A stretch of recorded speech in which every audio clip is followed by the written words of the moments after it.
Howdy, everybody. We're back for another one of our weekly writer showcase streams. I think I may need Hello. to. I need to figure out some stuff to comment on since nothing's been terribly interesting of late.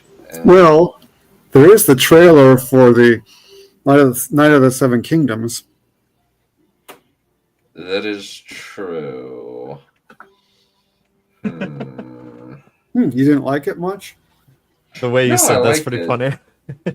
No, I'm just like trying to figure out a time for and that works for everybody who's interested, who might be interested, if anybody's interested. But that was my main thought. I think it's fine and it looks good. I have no issues with. It looks like they're adapting it. I've never actually read the Duncan Egg books. I just know what happens in them. What, you never read them? They're pretty good. The quality is more consistent on the whole than A Song of Ice and Fire, even if the best parts of A Song of Ice and Fire are better, but they're not. But it's not as consistent as the Duncan Egg stories are more consistent. I would concur with that. Whoa, what was that? I heard a massive ping echo. That would be I hear hilarious. pings all the time. Oh, yeah, that echo sounded really interesting. Rider Showcase 165. Indeed. At some point, we'll be at the 200 mark, but I have no idea what I'm going to do. Hello, Codex. What's up? I gotta read what you sent me. I keep forgetting about that. I'm so sorry. I will do that after this stream. Oh, they're human beings. Cool. Well, entities anyway. Cool. Yeah. It does look like after I reported Mike, what was it, Melvin Sherman? His channel got nuked. His whole account got nuked. Oh, wow. I'm like, well, the thing was, he said,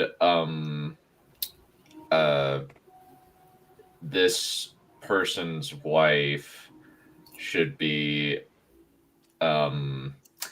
sexually assaulted in a post. I don't think there's any context you can say that and that works, or that's justified. There's no context. So I was just like, this guy's a moron. I was not. The one thing I was kind of sad about is that I never collected all of his comments because his comments are freaking hilarious because he's such a moron. So he doesn't have any more. So his comments all died when his account died, right? Yep. So he won't turn up in any chat logs either, right? Then. Nope. Oh. Doesn't. Probably not. Maybe he woke up. Maybe he isn't as dumb as he was before. Maybe he realized he became self-aware, and that's why he deleted all of that. Maybe. Maybe he repented of his evil ways and turned good. Indeed. I doubt it. I very much doubt it. I doubt it. I very much doubt it. He's pretty unhinged. Yeah, the realistic assumption is that he's just unhinged and deleted it out of rage. I don't think so, since I think that YouTube deleted it. Considering Oh no. I was pushing back on him and just saying, "You're a dancing monkey. You only exist to for my amusement because you don't have any salient points or logic or intelligence." I'd say. Ouch. Rather Ouch. rude. What? It's accurate. Rather rude. But on the other hand, so is talking about the SA thing, and advocating the SA thing is also kind of rude. So.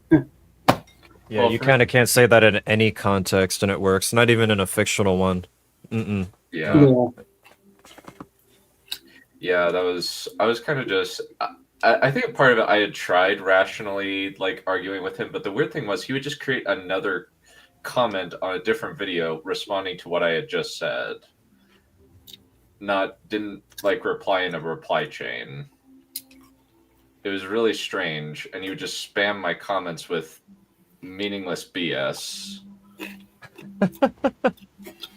So as bad as Replica? I'm assuming nothing quite that bad in the grammar department. It was actually worse than Replica. There were multiple misspellings, and he would just go on random tantrums. Man, how do you find these people? Syntax. That's crazy. The like Replica's comments are a study. I forgot the word. You know, so like what scientists are going to explore. The word for that. It's a scientific study of its own. The way he writes his sentences is frankly astonishing. It comes across as incredibly schizo, which he most likely is, unfortunately. But yeah, the way he writes his comments is baffling. Several periods, brackets at the end of the sentence, and then weird random words that are uppercased while other ones are lowercased for no clear reason. So you're saying that the other guy is worse than that? Yep. Syntax was not a strong point. Damn.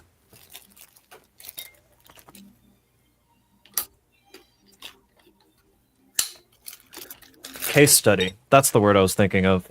I think that's a police term or FBI term. It's an investigative phrase. Case study. Well, it occurs That's what I meant to say. In social sciences and stuff like that. Yeah. Yeah, when everyone hears the word case study, they know what that means.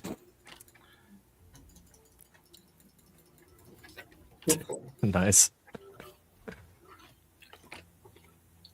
Yeah, he's just... Yeah, his grammar was weird, and he would just go on unhinged rants.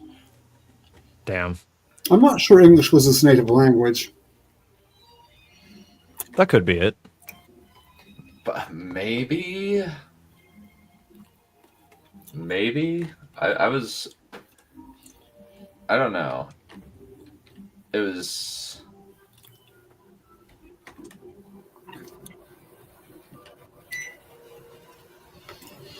Wouldn't it be a riot if someone had printed out all his comments and turned them into a sacred scripture? Oh, that would be hilarious. Sign me up. Yeah. What time is your service? I'm honestly kind of... I honestly think it's hilarious. No, not Noble. Codex, what was the guy's name? Melvin Sherman. Actually, he makes Noble look normal. Yeah. Noble's not too bad. Noble's just kind of like me, but worse. Just a little bit unstable. That's all it is. And then if you let that... Yeah. He's also very much delusional about that. Yeah. Certain aspects of reality, like addiction science. Yeah, that's true. Noble, if you're watching this at any point in the future, my guy, you're not a bad person. You're just a bit unhinged. I speak from experience. I have gone unhinged on unhinged rants and tangents before and gotten in huge trouble for it. And then I had to wake the hell up and realize, damn, I'm the one who's the problem here. I got to fix this. And so I did. Yeah. Mellowed myself out. Yeah, we assume that he's a bot. Like, that's kind of the assumption that I have. Like, just... You know, that's not a far-fetched theory.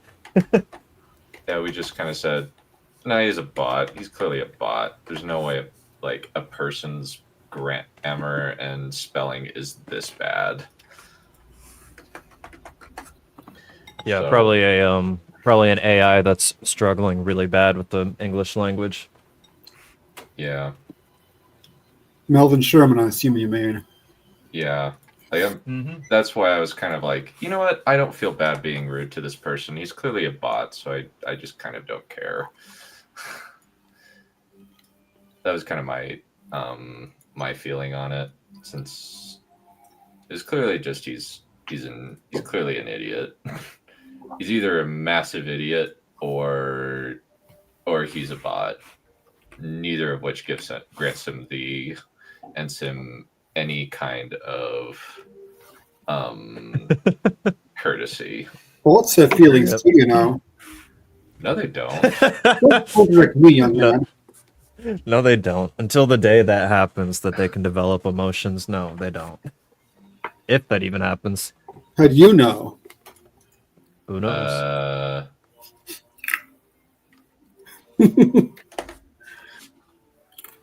I know for sure you don't believe that.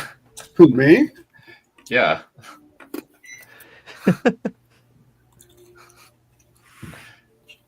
What if I said I did? I would have severe doubts as to your character and mental acuity.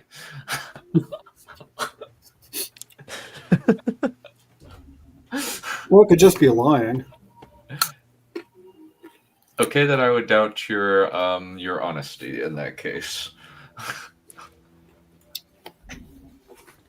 Okay. Oh, the bot. Yep. The entity who talks a bit who communicates a bit like a bot. Yeah. Yeah, I just kind of assumed he was a bot, and so I was like, nope, all right, no holds bar. I can say whatever I want to you, and like just trigger the crap out of him. Since he clearly hated it, he would just call me, "Dang, you're a friggin' baby, done." It was hilarious. He's like, you're such a baby, and it's like, keep trying. I don't care. Truly, You're a bot. truly, truly a Hassan Piker response. You're such a baby. Stop yelping when I electrocute you. Stop it. Stop being a baby. Oh no. Yeah, he is guilty as hell. I don't care what anyone says. The evidence is clear. When you move your left arm, and the exact second you move it, and you look down and you're pressing something like a phone or a button, and the dog yelps, when the dog had no reason to yelp, she didn't trip, she didn't hit her head, nothing. She was just walking and then yelped out of nowhere. Yeah, it's pretty obvious what happened. The dog was shocked. Oh yeah, it's clear. Hassan Piker's always been an asshole. He's a bad person. You can tell by looking in his eyes. You look in his eyes just pretty much at any point, and you go, "Ooh, this guy is, yeah, this is not a good person right here. This is someone capable of abuse and capable of dark things. You can see it." I think my main problem. Sorry, go for it. You also stepped on my foot once. How so? Physically stepped on my foot. Nice. Like in public or something, or? Not really. I'm making that up. Okay. I was wondering where you're going with that. Yeah, Valerian, about 70% of what he says is trolling. So yeah. So just keep that in mind. Noted. Not everything I say is trolling, though. So you have to be wise. That's why you have to have discernment. That's why I said 70% rather than 100%. Yeah, you just have to be on the alert. That's all. So I think the genuine stuff is like the sausages. That's not trolling. That was real. Look, Dad. Name it not. As Gandalf pointed out. Indeed.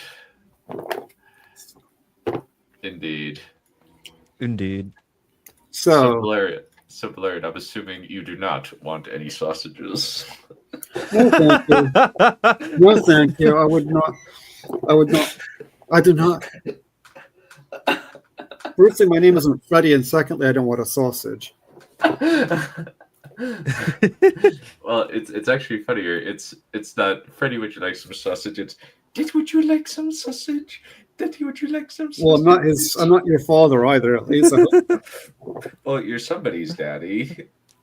Metaphorical, Oh. Hey, yo. No comment. metaphorical or otherwise. No comment. Well, you gotta have been some lady's daddy at some point. Ooh, I like it when she call me daddy. This is not a romantic moment in the story.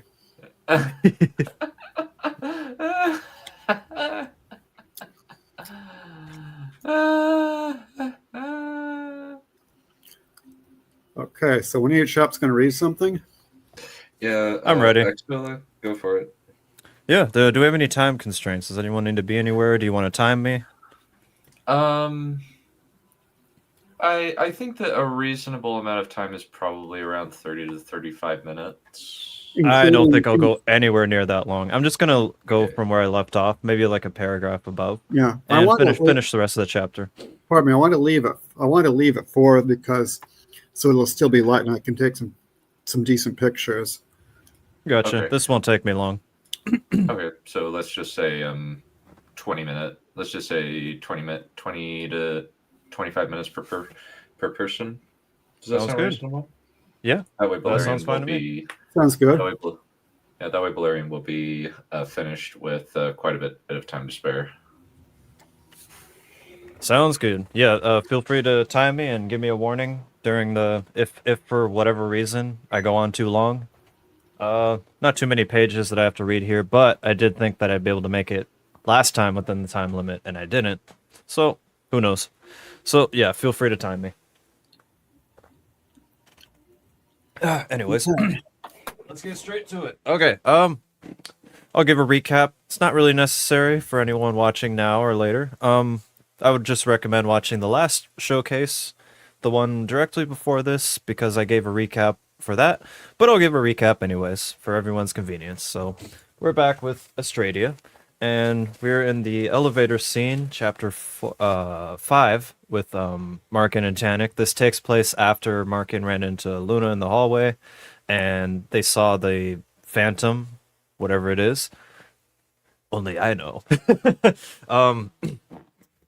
And yeah, Markin ran into the soldiers. The soldiers started attacking him, and then that whole sequence happened. So as for the recap for this chapter, this is pretty much just Markin steps into the elevator with Tannic. Tannic says, like, "Jesus mighty, Markin, what happened to you?" And he explains what happened, and that he found a little girl and helped her find her parents. And so as the elevator drops down to Pluto, and they're just basically soaring through space and watching the views. They're pretty much just conversating about random things and random subjects. But there is an entire point to it. We will get to that now. So, I left off, doesn't really matter too much what they were talking about. Oh yeah, they were talking about that humans don't really change, so that's the context for this next part. Alright, let's see. Yeah, this is a good place to start. All right. Pardon me, guys. I'm a tad bit congested. I just ate spicy ramen and the spice is in my throat, so I might cough a few times. But I listened back to the last one, and I wasn't exactly satisfied with my presentation, so I'm going to give a little bit more oomph and a little bit more enthusiasm this time. And I'll listen to this one and see how it sounds for the listening perspective. I want it to sound like an audiobook as much as I can. Alrighty. After a few moments of silence, I placed my hands on my knees as I sat up and made my way over to the sink. I turned on the faucet and ran another towel under the hot water. I placed it on my face again as I winced, then sighed with satisfaction as the warm towel soothed my bruises and slowly faded from white to a lighter shade of red, unlike the last one. I wrapped it around my neck and reached down and cupped my hands as I began to drink some of the water. Filtration systems were perfect these days, and the water was incredibly nutritious. I immediately felt a lot better. Tannic watched me for a few moments and then looked back outside. We were getting very close to the auroral lights now, and they looked a lot like clouds now. "You know what, Tan?" I said as I turned around. I smiled wide, with all my teeth showing as I looked at him. "I think it's time." He raised an eyebrow and tilted his head as I turned around and walked over to my bag by the door. "I've been waiting for this moment, Tan," I said as I dug through my luggage. "I've been waiting for the right opportunity. Where the hell are you?" I think now is the perfect time to... Come on. Ah! Finally finding it, I eventually pulled out a small black box and held it up like a prize. Turning around, I immediately opened it and showed him what was inside. Tanik's eyes instantly shot open. Markin! He practically screamed. He jumped up instantly and sprinted at me. He grabbed the ring inside and held it up to his eyes, examining the diamond as it glittered... I'm going to change that to glistened, actually. As it glistened from the lights... let me read that from the top again. He grabbed the ring inside and held it up to his eyes, examining the diamond as it glistened from the light shining from outside. Holy worm-pissing, milky, blood-spoiling, making himself speechless with incoherent random cussing, Tanik's face said it all. Easy there, Earth Boy. Language, I joked. He reached out his arms and barreled into me, practically breaking my spine. Tanik hugged me so tight, I swear I thought I was going to explode. You son of a bitch! How did you afford... You know what? Why, you little... He rubbed my head with a fist hard as I shouted in protest, my white hair flying everywhere. How long have you been... Since when did you... Are you getting married before me, Mark in Stride? He practically screamed the words. How dare you? He began to punch me hard as I shouted in between my laughs. Stop. Okay. I almost just died, remember? After many moments of trying to recompose ourselves, we both laughed like drunk hyenas as the elevator finally fell through the sea of Aurora Borealis lights outside. The windows flashed bright with intensity before the UI tinted the glass, shielding us from the overbearing brightness and the intense heat that the Ixani lights gave off to warm the planet. I eventually took back the little box and stared at the beautiful diamond ring I chose before we embarked into the wormhole, before we boarded the reclamation. It glistened brighter than all the colors of the lights outside. After 2 years of being together, she always called me her moon boy, I chuckled as I placed it gently back into the box. She would tell me, get off that boring white rock and go see some fresh air down here for once, stupid. Tanik chuckled and shook his head. Sounds like Seda. I put the box back into my bag. I'll never forget that moment. She thought I was the staff, so she asked me a question about the particular portrait in the museum. My eyes wandered outside as they went to distant places. It was a long... Excuse me. It was a long-distance photo of Australia, and she was so excited. She asked me where the penguins were. It was so adorable, Tanik. It was like she was a little kid. He snorted. Sounds like Seda. I laughed. It's true. I told her where they were, of course, but I just couldn't take my eyes off of her. That beautiful Earth girl. By the stars, Tan. He snorted as he washed my face with a huge smirk. I blushed and waved him off as I continued. So then I pointed to the bottom left of the photo. From that angle in the portrait, it was tiny. I tapped on the glass as I replayed the memory in my head. But the real thing, it's quite big. The ice cold... Oh my goodness. Where was it? The ice-cold enclosed habitat of the jungle outskirts, Arctica. I told her all about it. Jahan called it the Astara Preservation Exhibition. Tanik blurted out a sudden laugh. Jesus mighty, Astara and his names. Tell me about it, I joked back. He called his nightclub Infinity Rising. Infinity Rising. I repeated the words as I waved my hands dramatically. Or, he held out his hands. How about Australia's Vegas Strip, eh? Can't just call it a strip, Mr. Astar. It's gotta be the Oasis River Walk, he said with a playful, deep voice. I laughed. He always hated the name Strip. Sounds to me like someone didn't like having a good time. He raised his eyebrows quickly and winked as he spread his legs and imitated receiving a lap dance. We both laughed loudly as I immediately followed it up with choking and half coughs, half laughs. Eventually, Tanik rushed to the sink and poured me a glass of water, to which I took gratefully. I exclaimed as I sipped the glass. I raised it up to my friend in thanks as he nodded and held up a pretend one in response.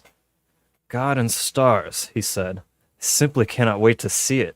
I've heard so much about that nightclub.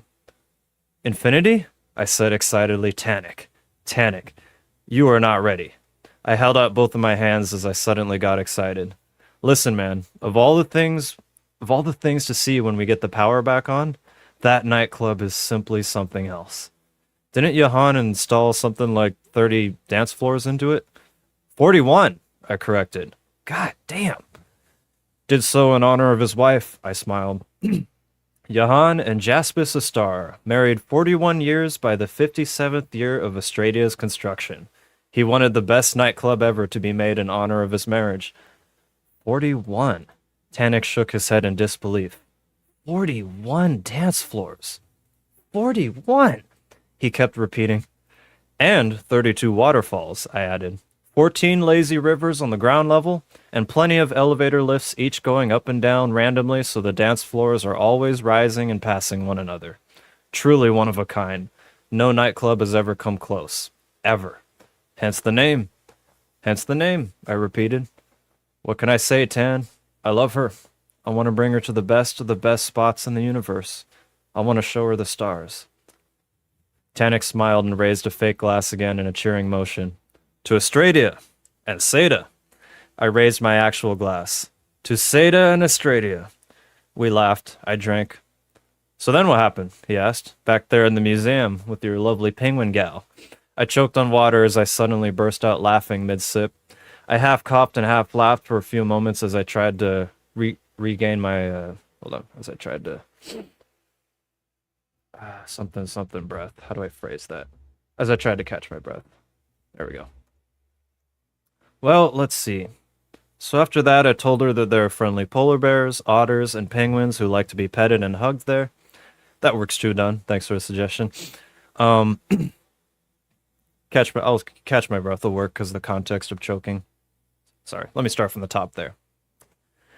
I choked on water as I suddenly burst out laughing mid-sip. I half coughed and half laughed for a few moments as I tried to catch my breath. Well, let's see. So after that, I told her that there are friendly polar bears, otters, and penguins who like to be petted and hugged there. I smiled as I recalled the memory. Before we knew it, we were laughing and all googly-eyed over animals and in photos at Johan's museum. So I showed her around and showed her the other photos of all of Pluto's animals. And yes, Tannic, the penguins too. He snorted. Clever dog. Surely you told her you weren't the staff, right? Yes, well, yes, of course I did. She blushed all red when I finally did. She looked like she looked like a tomato. She was so embarrassed. He raised his head back and as he yelled and repeated at the ceiling, "Sounds like Seda." I could barely keep up with that girl, Tannic. After that, she asked my name. I asked for hers. We locked eyes. We went on a date. One date turned into several. We always talked about animals, about Pluto, about how cute it would be to hug a friendly Pluto-born domesticated polar bear. I giggled like a little child, probably looking stupid and silly as I'm sure Tannic was judging me, to make fun of me for later, of course. She brings out the best in me, Tan. Seeing the beauties of her home world with her, from the waterfalls of Peru to the Eiffel Tower of France, I waved my hands dramatically like some Earth play actor. She brings me to the most immaculate and gorgeous places in all the Earth, ancient and new. Did you know there's a crossing of the two seas? Oh, did you know there is a crossing of two seas where one is dark blue and the other is light blue? Both seas never mix as long as Earth has been around. Really? Yeah, I couldn't believe it either. It's called the Gulf of Alaska, and man, it is a sight to see. Only Seda could have thought of visiting something like that. To think that two different oceans, one heavier in salt mass than the other, forever meeting but never mixing. I held up both of my palms side by side, raising them up and down, but never crossing one another. We traveled along that line on the cruise for days, sharing laughs, holding hands, making love. My eyes shot wide as I stopped myself. Tannic leaned in closer as he placed two fists below his chin. No, do tell. We both snorted and laughed loudly as I immediately followed it up with gags and then sips of water. So you dragged her onto this reclamation crew, Tannic replied, patting my back. Got her all qualified as an experienced Earth veterinarian. And you weaseled yourself in here as the most qualified guy who knows Astara's paradise inside and out? Two easy tickets to paradise, eh, Mark? I nodded as I shrugged my shoulders. I couldn't deny it. The real reason I was here was to bring her to the reason why we met in the first place. I was here to propose. She always took me to the most incredible places on Earth, Tan. I figured I wanted to bring her to the one place that we had always dreamed of, the most beautiful one of them all, the reason why we fell in love. I held up the little box. I held up the little box open with the ring inside and smiled at it. Just outside, we had finally fallen through all the auroral lights as the UI slowly removed the tint on the glass. Before we knew it, luscious green slowly started to fill the inside of the elevator as we both turned our heads. Jesus mighty! Tanik's eyes opened wide, and he immediately ran over and pressed his hands and face against the glass. I followed suit as I stood next to him, hold up. I followed suit as I stood next to him, as I did exactly the same. I'm going to rewrite that sentence. I followed suit and stood next to him, as I did the same. The view was astonishing. Just like the portrait that led to me and Seda first meeting, here it was. We were completely surrounded by hundreds of miles of lush and vibrant jungles and forests, with crystal blue pockets of lakes and rivers flowing all throughout. And there, right in the middle of them all, a darkened but brilliant, massive Jasper city stood tall and proud as the aurora borealis lights above glistened and sparkled onto it below, giving the pitch-black dark planet a permanent and beautiful nightlife look, while also providing all the nourishing sustenance that our sun does for Earth. The City of Lights. I placed my hands on Tanik's shoulder as we both stared unblinking with massive smiles. A bald eagle quickly soared past the elevator, and he immediately flew back around, giving us a second curious look as he slowed down his glide and joined us in our descent. I smiled at it as Tanik waved. The eagle blinked, and after a few moments it flew away. I'm going to propose to that girl, Tan. I patted his shoulder as I watched the eagle leave us. Not up above, not on that god-forsaken reclamation, nor at Neil Armstrong's footprint, nor at the geysers of Africa that she loves. I turned to him as both of our eyes met, and I smiled. I held out my hands for him to shake, I held out my hand for him to shake as he looked down at it, then back at my eyes. Will you be my best man, Tanik Darkhill Bran? His eyes instantly flooded with tears as he smiled wide ear to ear. He immediately threw my hand to the side. And instead collided into me, giving me a massive bear hug. He pounded into my back with a fist, and I smiled and laughed through the sharp pains as I shouted and protested. Tanik only laughed loudly through suppressed sobs as he crushed me, despite my cries of protest. I eventually embraced it and smiled as I knew my answer. Not another word was spoken between us for the rest of the descent, because none were needed. And that's it. That also concludes Phase 1, Contact, as in the contact within the wormhole. We are now on to Phase 2, Eagle Bright, which will take place on the ground of Pluto. Sorry for the stuttering. I really tried, but some of the sentences they read better than they read out loud, so I was struggling a little bit. You're fine. All right, I'll play that back to myself while at work, and I'll see if it makes me cringe or if it sounds good. And then I will perfect my reading skills from there. I'm trying to get to a place like where Carl is or where Tarek is. The two of them pretty much can read perfectly, and they sound genuinely like audiobook readers. So I'm trying to get to that place, but it's very difficult actually, especially while you're live. Sounds like a plan. Yeah, it is difficult. Yeah. We may never. Well, what'd you guys think? We may never attain Carlhood. Aim for the moon, good. or aim for the stars so you can hit the moon, as I like to say, as the phrase goes. Aim high so that you can at least land somewhere higher than where you are.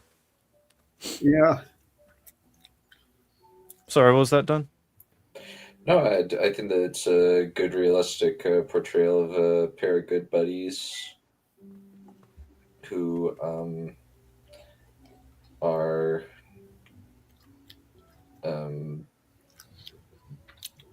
embarking on the first step of this journey. At least one of them is, in terms of and I think that was well done. And I think that Thanks. the descriptions were well done. Only a slight bit of thing was at the beginning. It was like that was a bit awkward. Kind of was when it was like when he starts swearing a That lot. part, It was the one you just the way that highlighted. you yeah, the way that you described it. It was like that's a little bit awkward. I don't know if that was that's a little bit odd. Gotcha. Noted. Yeah, like some of the descriptions of people's reactions and stuff is a teeny tiny bit awkward. It Maybe is. I caught that too. I maybe realized, like, yeah, it was a bit scuffed on the editing for this one, so noted for the next chapter, which I haven't fully written yet. yeah. So some of the maybe fewer words. That's not the first time I've heard that. I say it to Wissia too. Fewer words. I know that's like the main thing for novel writers. Less words, less words, less words. The idea Yes. is to choose your words meticulously, and that way you can give your reader time to think so they can fill in the blanks themselves rather than just throwing information onto people. Yeah, it's not easy to do. And sometimes, I mean, it's that's a general rule. Most of these things people say are general rules. Don't necessarily Hmm. apply to every single individual situation. Yeah. Yeah. Yeah, the grammar is definitely a work in progress for me, for sure. That's definitely the biggest hurdle, but I do think that I've gotten character likability down, and I've taken great inspiration from both The Good Place and K-pop Demon Hunters, especially. I feel like even though the two of them are completely different, one thing those two, one is a series, one is a movie, that they both get right. One similarity that they both get do very well is likable. No, not just likable, lovable characters. They do it really, really well. And so I've taken that to heart, and I said, okay, I think I can do that actually. I'm not just gonna make these just filler characters. I'm gonna make them actually enjoyable and fun and really funny at just the right moments. You know, for example, like they're joking about Johanna Star. He's the one that created Australia. Him and his crazy names that he names things. He's not just gonna name his Vegas-inspired strip the Strip. He's gonna call it the Oasis Riverwalk. And then they made that joke about sounds like he doesn't like having a good time. Moments like that. And then when Markin almost accidentally admitted that he and Seda were having sex on the cruises, and then Tannic leaned in closer, like, "Ooh, do tell." Stuff like that. Stuff like that is what makes characters so memorable and lovable. So yeah, I think I'm doing a pretty good job with the characterization and the character work. What do you guys? Well, that's my opinion. What do you have to say? I think so far the characters seem pretty straightforward, and you know exactly what their purpose is. Um, I don't see any problems with them at all. Nice. Yeah. All Yeah, I've taken a lot of inspiration from a lot of things I've watched. I've seen the good, I've seen the bad, and I've taken to heart the good. I've also taken to heart the bad. Basically, I pay very close attention. I see what works, I see what doesn't work. I read comments on YouTube videos, I see comments on people's reviews or video essays, and I listen to what they have to say. And I go, okay, I understand how this works. I think I can do this actually. It's funny, that's actually what I'm doing currently now with music as well. I'm working on a song and it's going really well. And I'm realizing, man, I really am an INFP. My hobbies and interests change like the seasons of the year. Hmm. But yeah, to make it, to continue on that, the very next scene, funny enough, is Tavika is waiting for them with their hands on her hips, like really angry. And as soon as the elevator door opens, she pretty much yells at both of them, grabs Tannic by the ear, and says, "Get over here! Captain Moon needs you. Your chief translator. Damn it!" And it's just this really funny Spoiler. moment. That's not a spoiler. That's not a spoiler. But yeah, stuff like that. That stuff like that was definitely inspired by The Good Place. hmm Well, they are likable, so you succeeded there. Mm-hmm. Yep. What do you guys? Did you guys catch the foreshadowing hints? There was quite a lot of them, actually. I did not know. Well, they've foreshadowed that they're going to get married unless you do a subvert expectations, and they don't. Well, I mean that's the obvious one, the Markin's plans to propose, but well, pretty much when they were describing Australia and then making jokes about it, about the different sections like Arctica, where the cold habitat is, and then the Oasis Riverwalk, which is like a Vegas strip, but with a river going through it. All of that, and the Infinity Rising nightclub, those are all foreshadowings of set pieces. Hmm. Okay. No, I didn't catch that. Sorry. Ah, darn. Um, Okay. So I gather it's also. Sorry, go for it. I was just going to say I gather that things are going to happen at some of these places. Yeah, okay, yeah, that's pretty much exactly what I meant. I think it's also because of the format of delivery. I'm over here, stuttering and choking over myself as I'm trying to read out loud. I feel like if you were reading this on paper, which it does read really well on paper, I will admit, because I read it over and over again as I edit, and then I give it a day or two, I come back and I read it again, and I say, yeah, this is good. This reads like a novel. This reads like the novels I've read.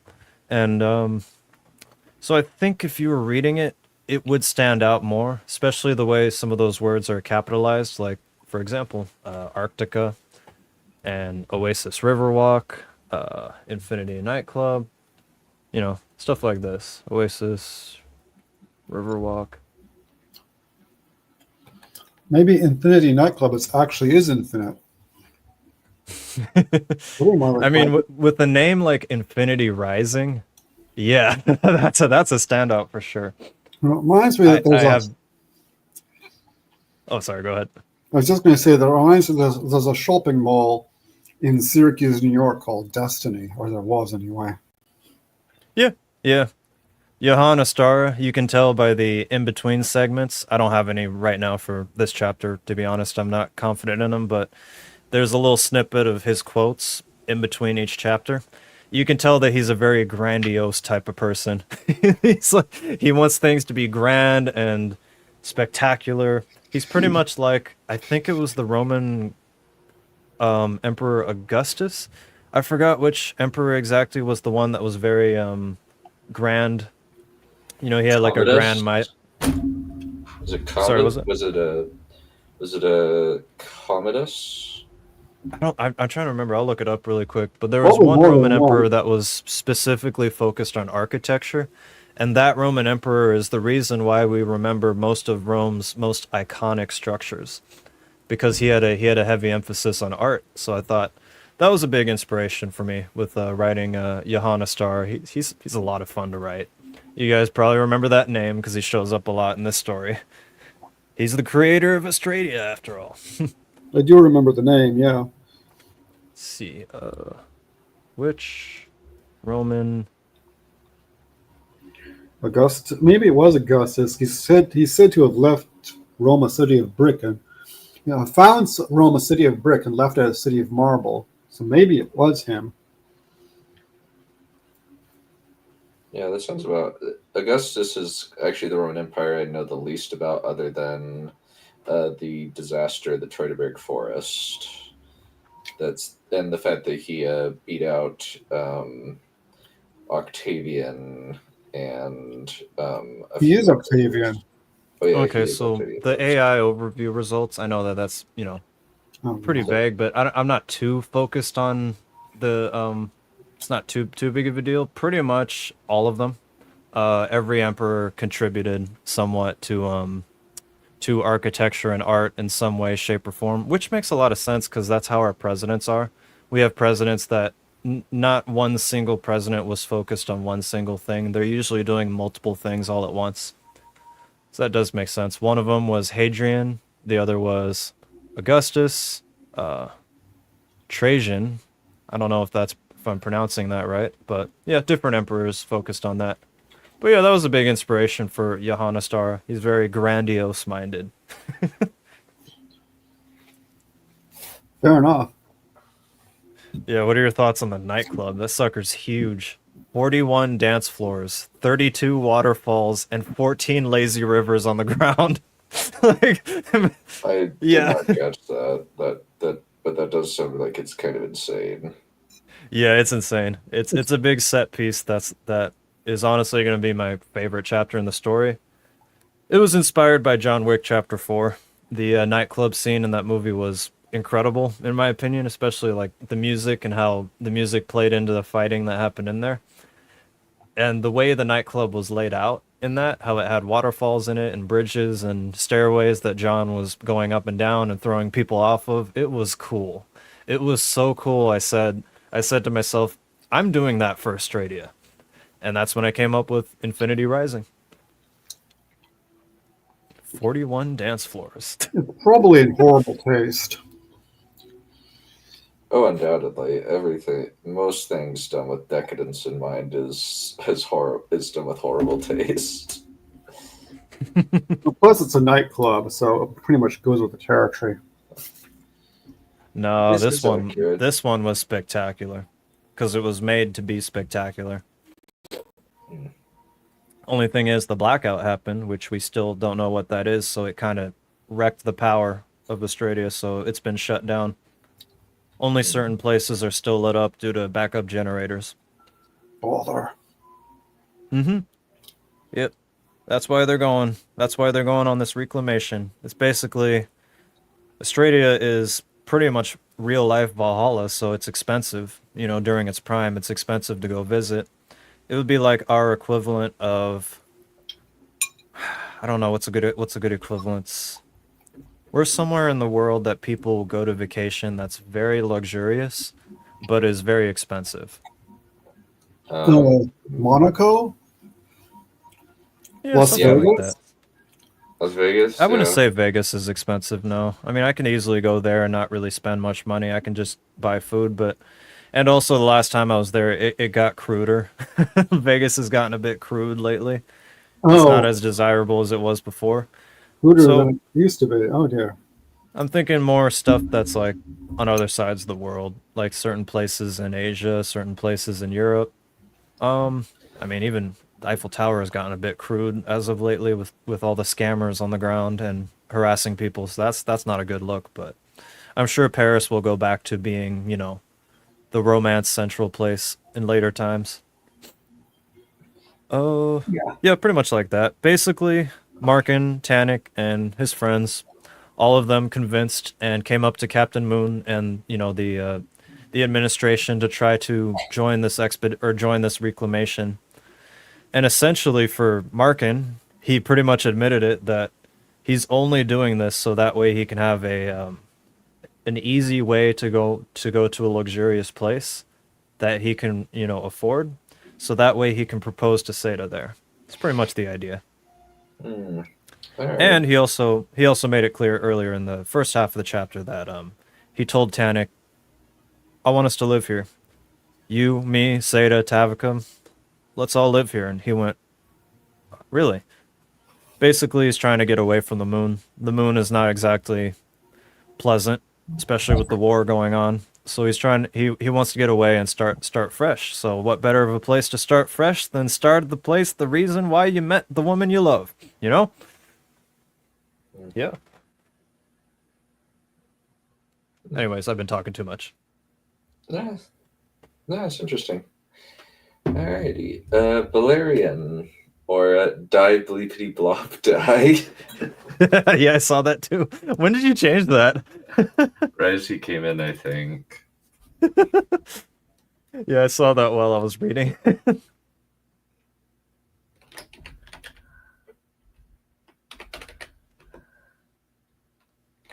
Oh, yeah, before we go to our next person. Valerian, you're muted, by the way, if you're talking. Okay, so notes are that the characterization was good, the character work was good, but some of the descriptions were awkward, and some of the descriptions were too wordy. Got it. Gotcha, gotcha, gotcha.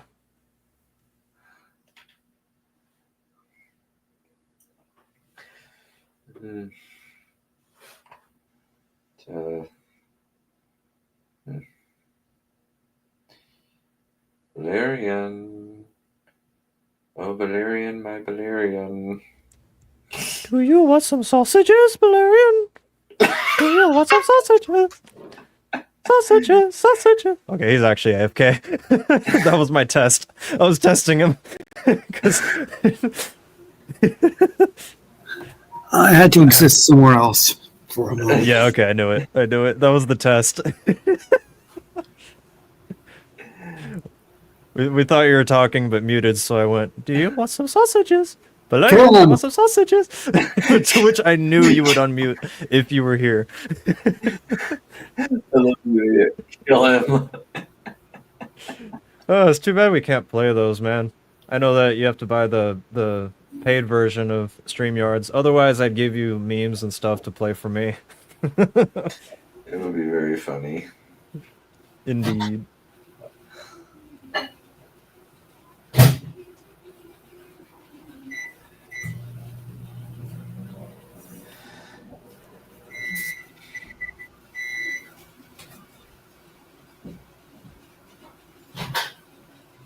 Alright, thank you guys for the feedback on mine.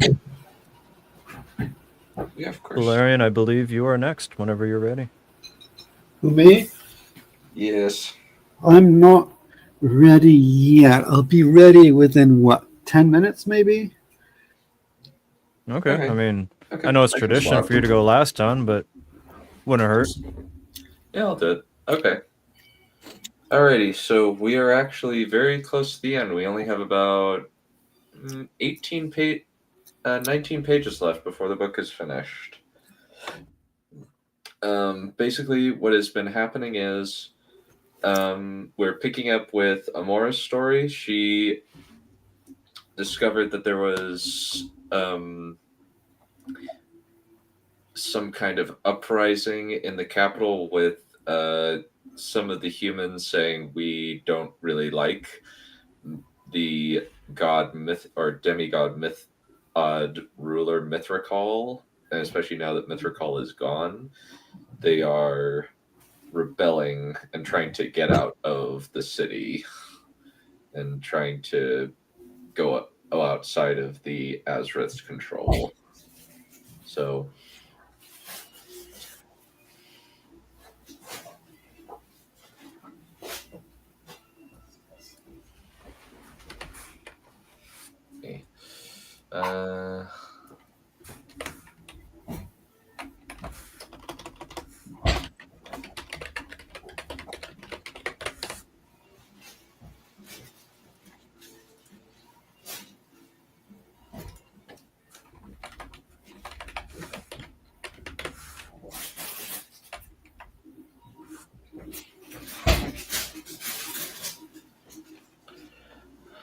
all right.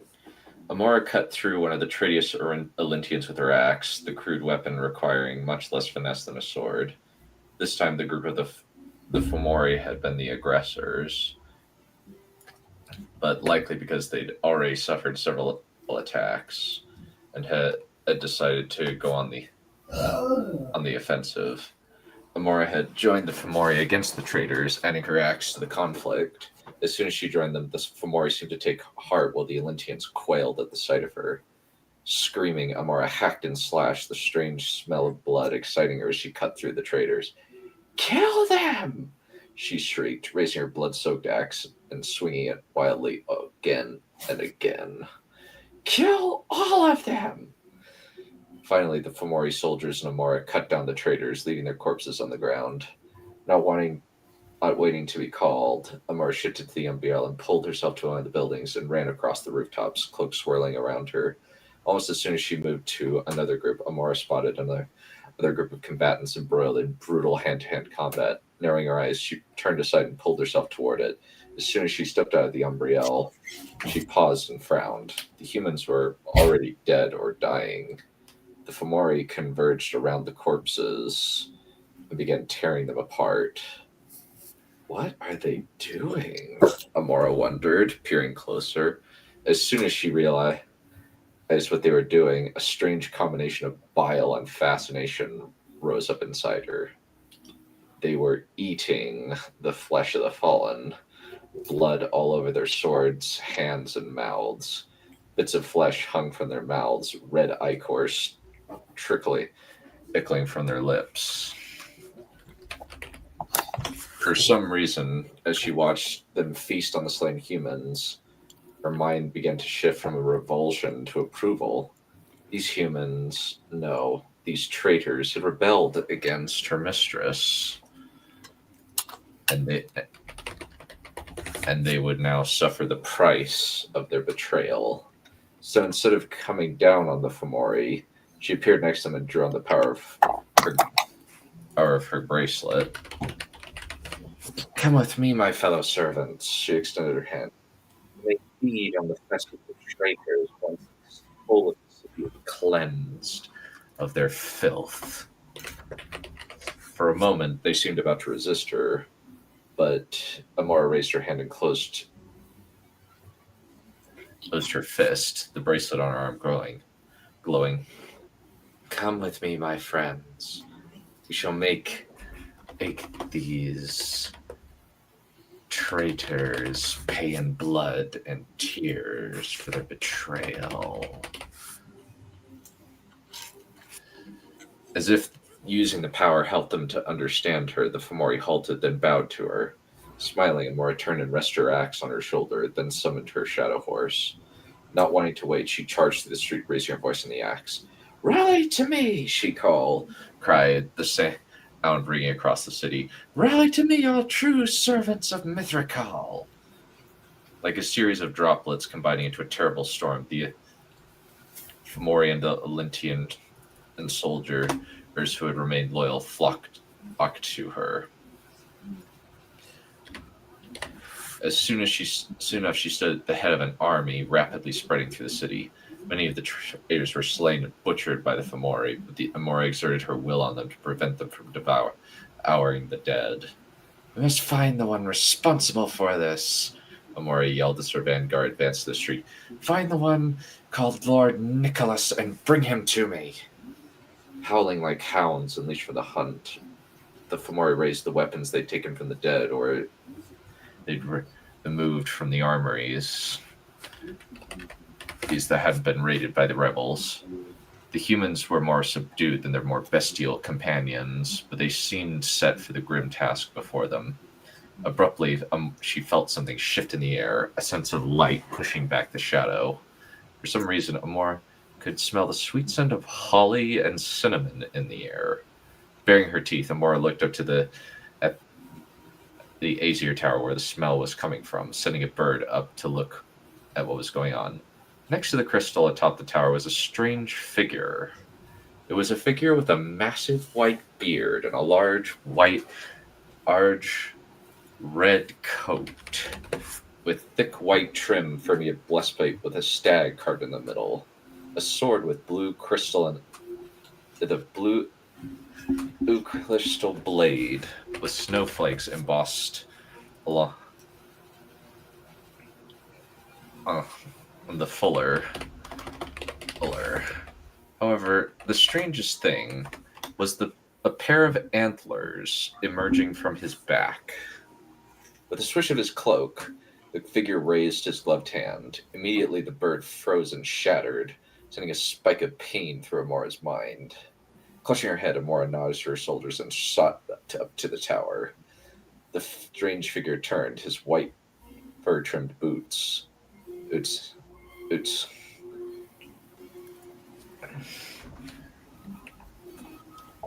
matching his thick coat. Impulsively, Amora swung her axe with as much force as she could, but the man's sword came up and knocked the blade aside with an almost lazy one-handed parry. I was surprised they left the least of the Azrith here, the white-bearded man said, raising his crystalline blue sword, the snowflakes shimmering along the blade. But I should have known that our Terrazon would not have committed anything less than his all to rescuing his heirs. So you're Lord Nicholas. Amora tilted her head and raised her axe. Yes. Among other names. Nicholas tilted his white head. I have had more names over these long centuries than a drawer full of needles. Impressive. But what are you doing here? Mora demanded, shifting her axe into a ready grip. I've been an adversary of your mistress for a long time. Nicholas rested his sword on his shoulder, both hands gripping the wooden handle. She and I have faced each other across many battlefields, even come to blows on. He paused, ticking off the numbers on his fingers. 4 occasions at this point? I was surprised that she wasn't here to fight me himself, but small mercy shouldn't be discounted. Lady Mithrakal sacrificed herself to bring the Fomori back from the brink of death and restore them. Mora's grip tightened on her axe haft. Nicholas raised an eyebrow. Well, now that is interesting. Eyes narrowing, he started slowly circling the plinth with the crest. Estelle set and into it, sword still resting on his shoulder. I did not think she had it in her, especially after the other time that he's sacrificed innocent lives. Lady Mithrakal is a compassionate mistress, Amora protested. She saved the Elentians from the Delphar, protected them from the Deep Ones, and gave me new life in her service. So that is why your mind is so affected by her influence after so short a time. Nicholas shook his head. You understand that the Nibelung gifts affect your mind the more power you pull from it. Your body is so broken that you need to constantly pull power from the Umbriel to keep it from collapsing. She made me whole again. Amora bared her teeth in her feral snarl. She's enslaved you. Nicholas shifted his grip on his sword.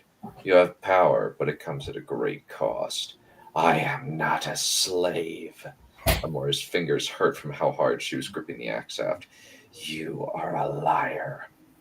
I am many things, youngling, but a liar is not one of them. Without warning, Nicholas brought his sword down on the crystal. Instantly, the print and the crystal atop it shattered. A scream split the air, and the green light that suffused Mordrith and the Umbriel suddenly sprang to life in the physical world. Amora glanced around in confusion, right as Nicholas vanished.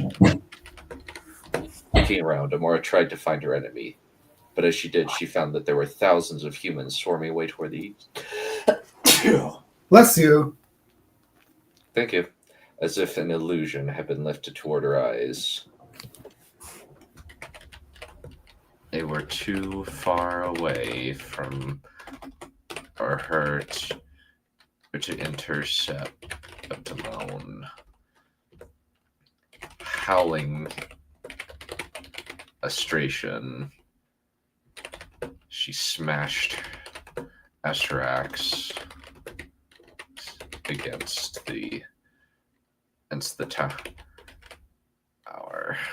our floor. And that's the end.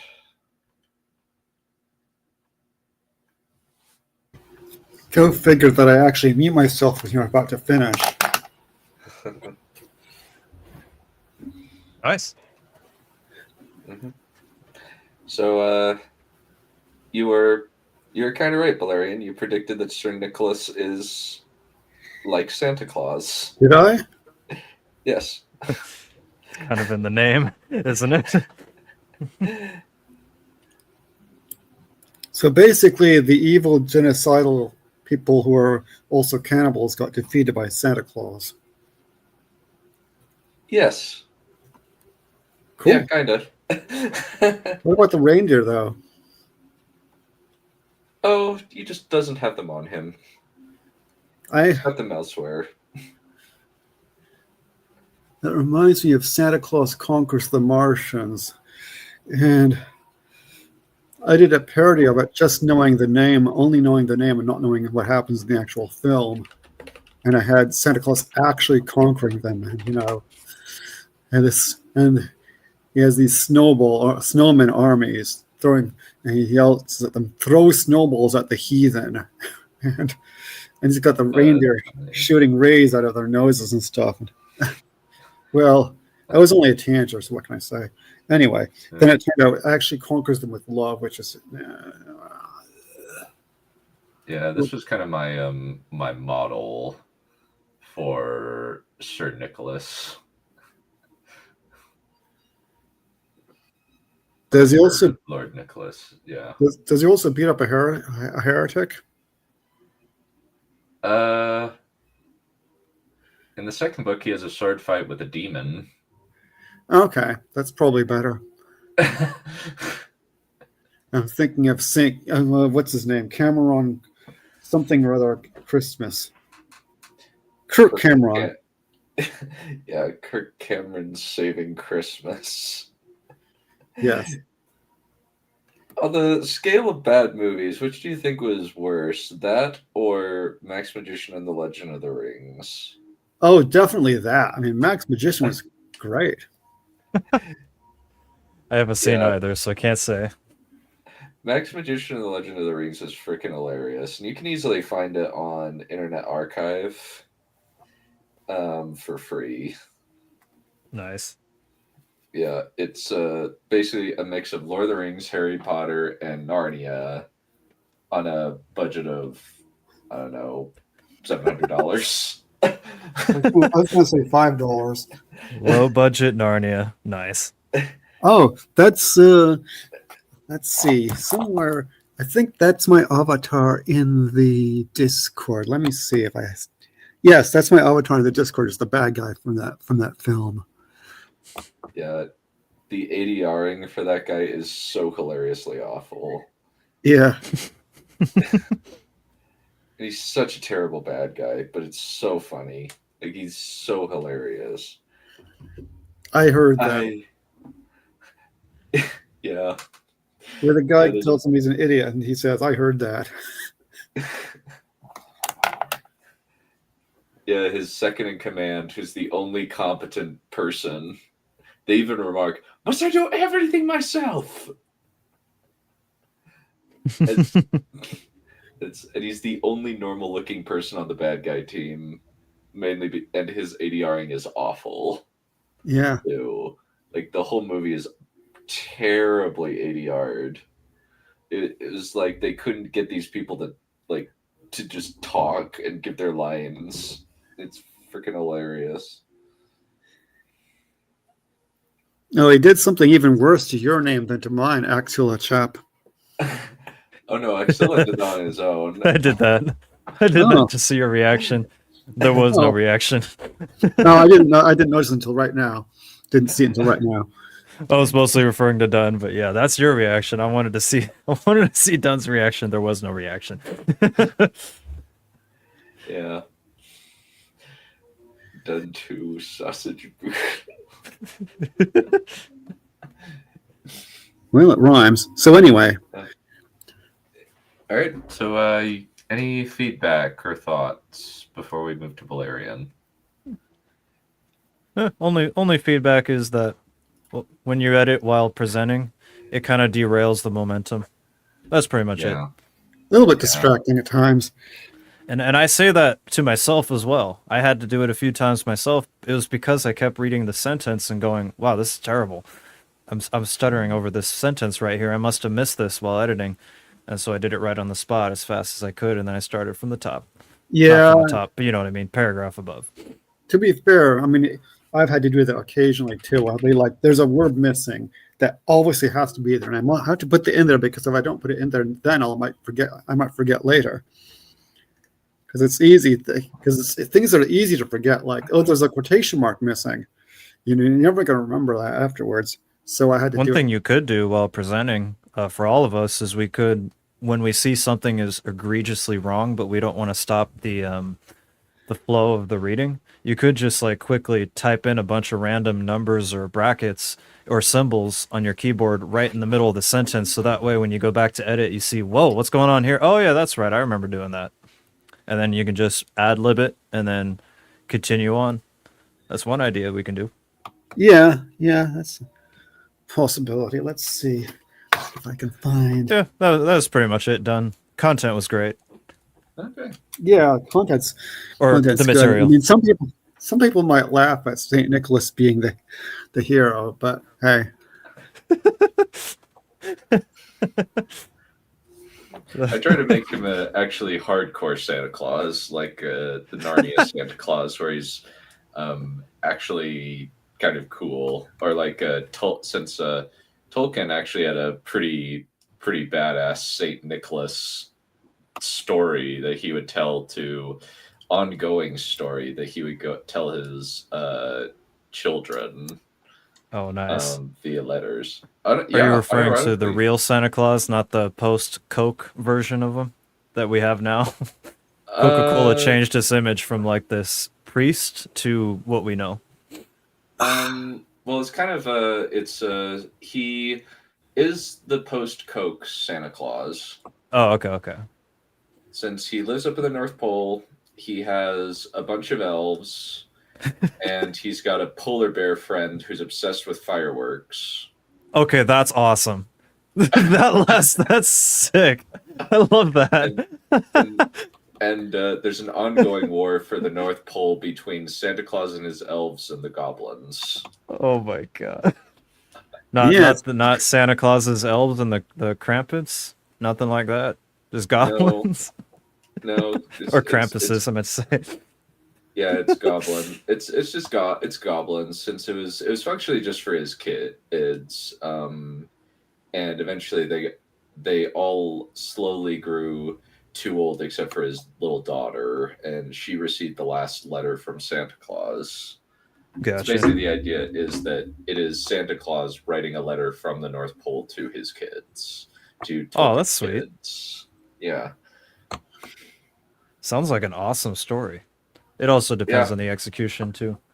But just Yeah. that entire concept alone of a polar bear friend who is obsessed with fireworks is so funny. You can do so much with that.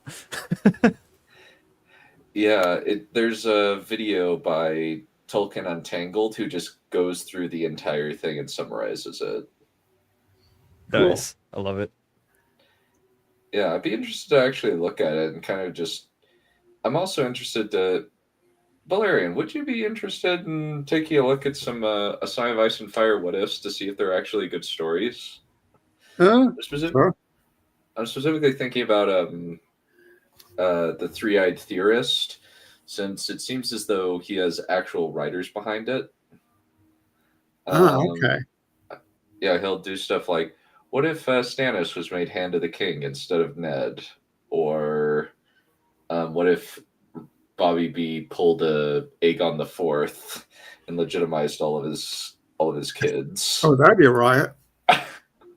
Or what if Rhaegar Targaryen was revived by Melisandre during the War of Five Kings? Or a whole bunch of other stuff. Yeah. Interesting. I'd be down. That sounds interesting. If I can make Yeah. those, I'll show up just to listen and check it out. Yeah. And it's very much, it's kind of a mix of book and show, since he often puts young Griff in there. But he never uses stuff like Talisa, which is probably a good thing. Though he does use the, I think he does use the point where he has one theory where Roose Bolton is not killed by Ramsay Snow, which is a show only thing. Maybe because it's just, they don't know. And there's kind of even times where Roose Bolton's kind of the good guy. Many points in his theories, which is funny. Which is very funny to me. Well, Roose Bolton did know more about fashion than his son did. Oh, for sure. Yeah, with that pink, pink, pink, pink cloak that he has. Well, I was thinking of the bit where he says, inferior boots.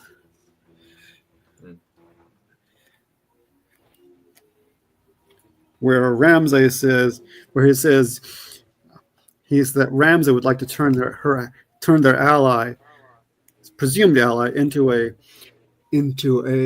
pair of boots, and then he says inferior boots, because human skin is just not that great. Mm-hmm. Alrighty. Okay. Valerian, you are up. Alrighty. Okay. I'm sharing the map just in case, so that I can point things out.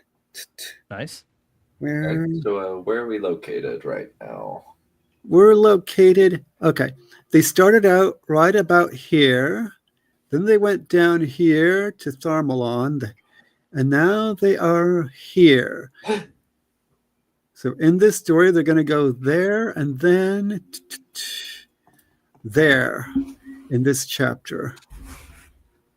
So that's where they're going to go. That's where the capital is, up over there.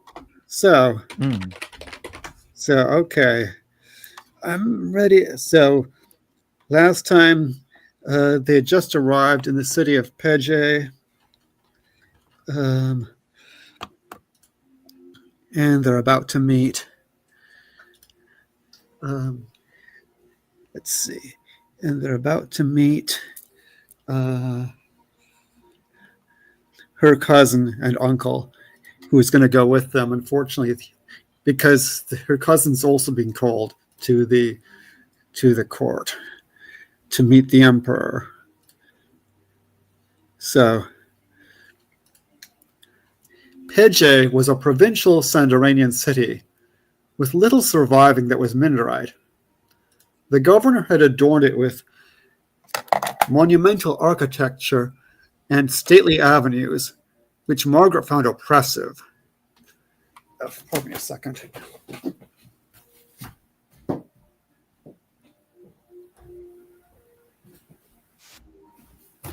Sorry, needed to grab my water. Which Margaret found oppressive. Yet more oppressive than the grandeur was the multitude of beggars who swarmed the boulevards, calling out for money or food in the trade jargon. Yapa bala sarami garami. Yapa wasa sarami garami. Some of the lords were kind, or ish. Many were not. Out of the way, scum, was heard frequently. Margaret would have liked to give them something, but Pilamar ignored them and engaged a rickshaw. I'd rather just walk, thought Margaret. On the way to Uncle Garawada's townhouse, they passed by the shrine of the Holy Malala Amma, apostle to Sandaran.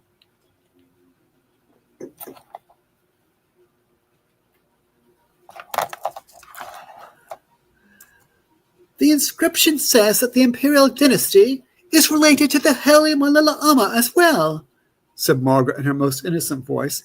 Is that true? Must be, replied the Count noncommittally. They're all glorious, after all. But see, we are approaching Count Garawada's townhouse. The townhouse was a modest affair. The governor did not like for other nobles' residences to be too showy, unless they had bribed him, and even then his own palace, with its facade of silver, always far outshone theirs. We must not, however, think ill of the governor or Ea for accepting bribes.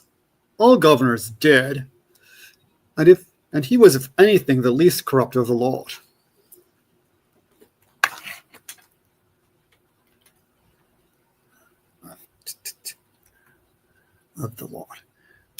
Pilamar struck the small glass water drum that hung from the pillar in front of the townhouse, and he and Margaret were immediately admitted by the guards into the foyer, where Barama welcomed them with a bow in the Turanian fashion. He ought to have looked impressive in his new robe in the colors of Pege, black with a green armband and belt, whence swung his sword of honor.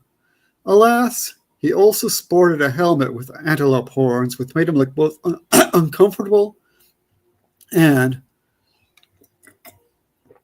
along with the false goatee, rather strange. Margaret had difficulty keeping from laughing. "Hello," said Margaret. "Audrey misses you, my sister, that is, her sister, that is. Audrey misses you annoyingly. She's learning Turanian now. Does life smile upon you?"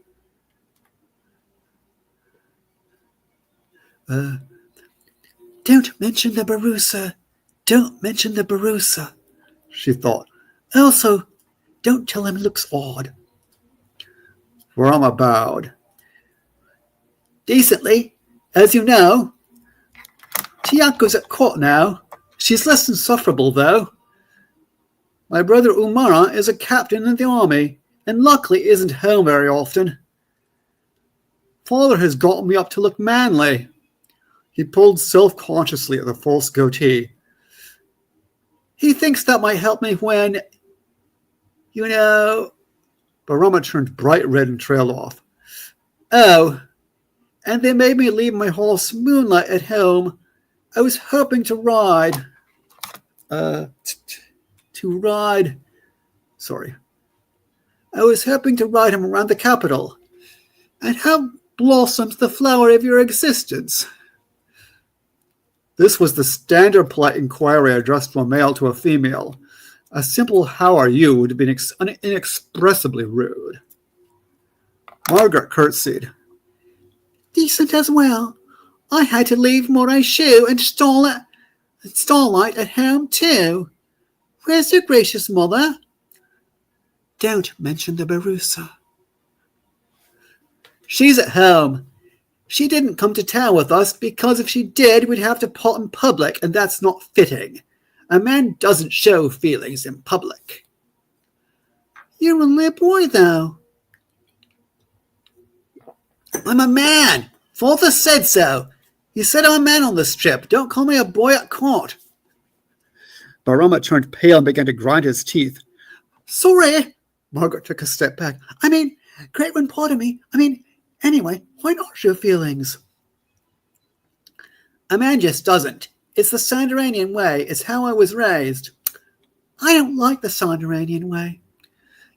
"You don't know much about it," retorted Barama. "We have our customs too. On the Feast of the Karat's Enslavement, which comes up in a week or so, everyone does a... Sorry. Everyone... Okay. Sorry, I'm having some scrolling issues here. "You don't know much about it. You don't know much about it," retorted Barama. "We have our customs too. On the Feast of the Karat's Enslavement, which comes up in a week or two, everyone does a good deed for the poor. Even the arrogant and cruel lords will at least pretend to."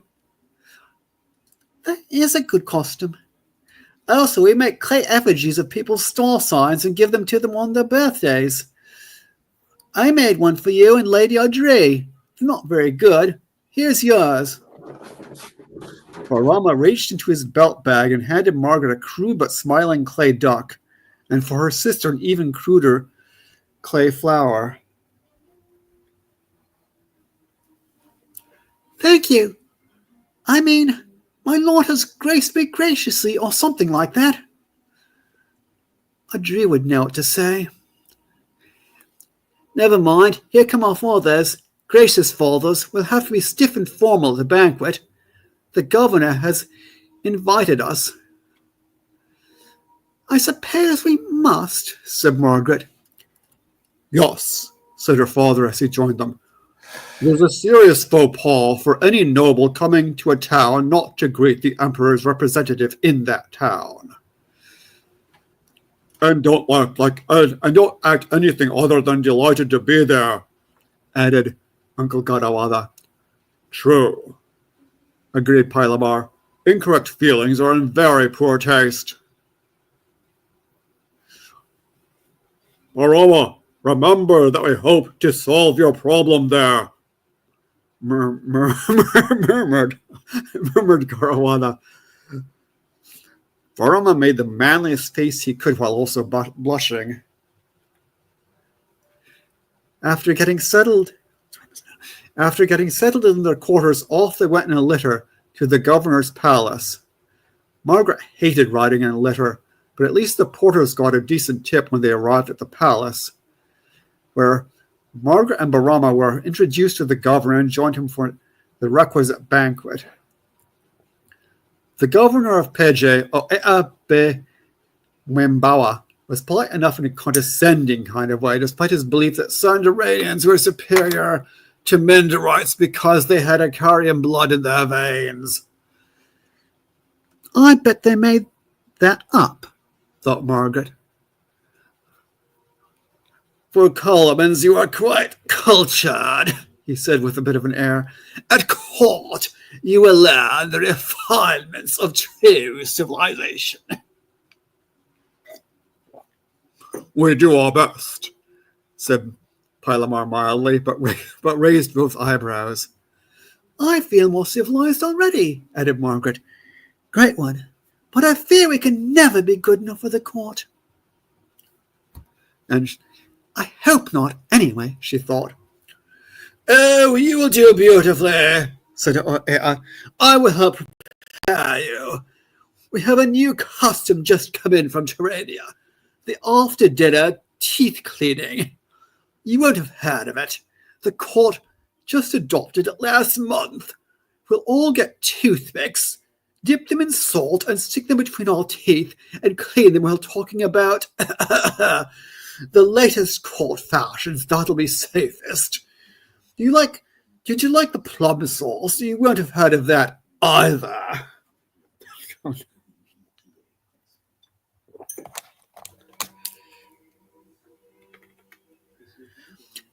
Actually, began Margaret, but Pilamar interrupted her. That we have, great one. Yours is exquisite, though. Yes, Peje has the best, grown by my own peasantry, boomed Garawada, possibly unnecessarily. We like to serve pouch goat. We like to serve pouch goat in it, added Pilamar. That is not civilized, winced Oea. The pouch goat is the emblem of the imperial house. I beg Grequin's pardon. I had forgotten, replied Pilamar with an expression of wide-eyed innocence. It were wiser to remember, said the governor. I prefer crows to pouch goats, said Margaret. They defend the weak. I'm sure pouch goats are very glorious, though, she added hastily. Your use of utensils is exquisite, my lady. You handle the nushiji particularly elegantly, and your unga is a thing of beauty. Great one graces me with great grace, replied Margaret politely. I have heard that Sandaranian nobles eat out of troughs. Is that true? Barama winced. Oh, no. You're thinking of the Chuggins. There are troughs in the Imperial Audience Hall, but not for eating. Now, speaking of eating... They continued to discuss cuisine for several minutes. Barama looked nervous and said very little, and kept giving his father sidelong glances. I would ask a boon of munificent one, Garawada told the governor at length. Name it. It would honor me if you would deign to accept my fair son Marama into your guard. It were a more fitting place for him than the Barusa Karat knows. He is very bright and eager, and of course loyal. I'm very manly, added Margaret, as you can see. Then unfortunately he turned red, but the governor didn't seem to notice. Margaret suppressed the urge to laugh. She knew how much hung on this. Exalted will is not to be trifled with, said Oetta, but I shall do what I can. It is not for me to impugn the customs of the court, but... He trailed off. Great one graces me abundantly, said Garawada.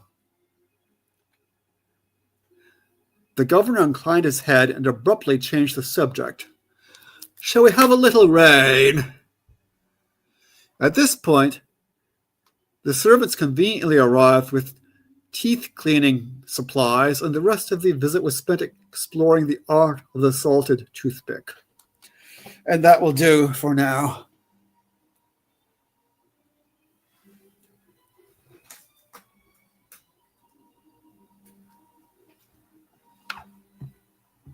Nice.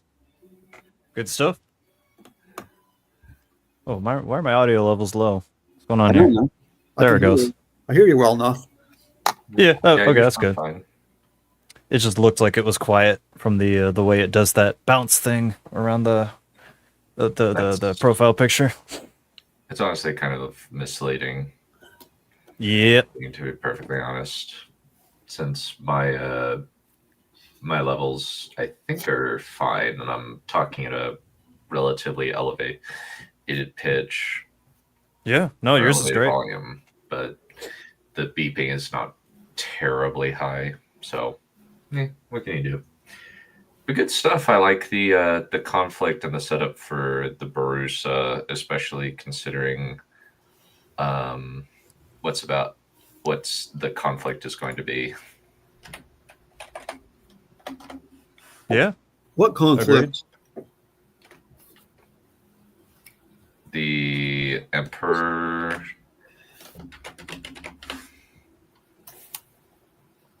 What about the Emperor? Well, it's just considering that. Well, we know what's going to happen, right? Unless I There's gonna change it. I don't think that you're going to change it that much.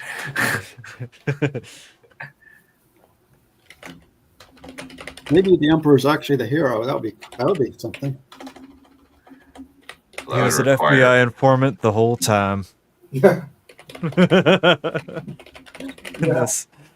In this fantasy universe, FBI informant. Yeah. Hey, don't do that. Not this thing. Yeah, sorry. Just doing some quick stretches while I'm talking. Now that I'm not reading anymore, I can do some stretches before I head off on a walk. Indeed. So, Yeah, good stuff, Lauren. anything And particularly brilliant? That one character was, especially the way you were delivering the lines, was quite hilarious. I forgot his name. I think I got a He bit was carried pretty- away with him. What was it? I think I got a bit carried away. You mean maybe. this? You mean this chap? Pardon me. Yep, yeah. Those types of characters they always crack me up. Yeah.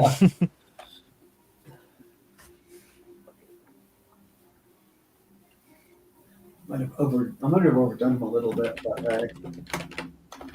Yeah, it was fine. Yeah, got nothing to add. It was good. Didn't notice any grammar issues. Didn't notice anything that I didn't like. It was good. it was a little So I got sort of mistake where the guy called the governor a great one, which probably should be munificent one, but I guess he's a lord too, so I guess you can also call him great one. So he can. well, that depends on the rules of your universe. Is Great One reserved to one specific class or one person, or is it just a common phrase that's used for someone who is higher status? It's people use it when talking to nobles. Use it when talking to other nobles. When people Gotcha, okay. use it when talking to nobles. Technically, the title for a governor is munificent one, but I think great one is okay. Munificent One. Damn. That is Yeah. pretty sweet. All right. Well, we should probably let Valerian get going unless you have some questions, since it's about that time. Oh, I forgot. I forgot the footnote. There's a footnote when he's talking about her use of cutlery, and he mentions a couple of specific instruments. And let's see what the footnote says. Oh, come on. Where's the footnote? Maybe it's in the previous page. Yeah, it must be in the previous page. Let's see. Okay, here we are. Footnote. In Sandaran, eating utensils primarily consist of a nushiji, Turanian nushiji, used for tearing, giranda, Turanian girandra, used for scooping, and unga, Turanian hunga, used for sifting. So, okay, so that explains that.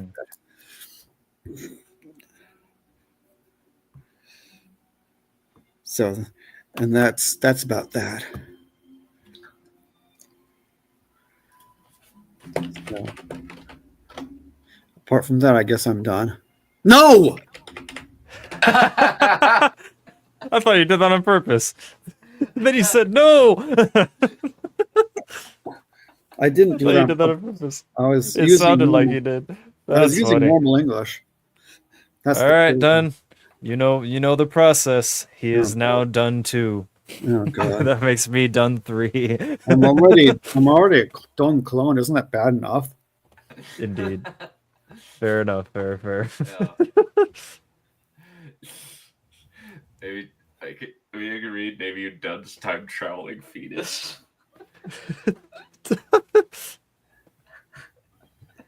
Yeah, maybe next time. Alrighty. This is fun. See you. And as we all are, we are all done. Done. Uh, Yeah. Is that how it concluded? Nope, still going.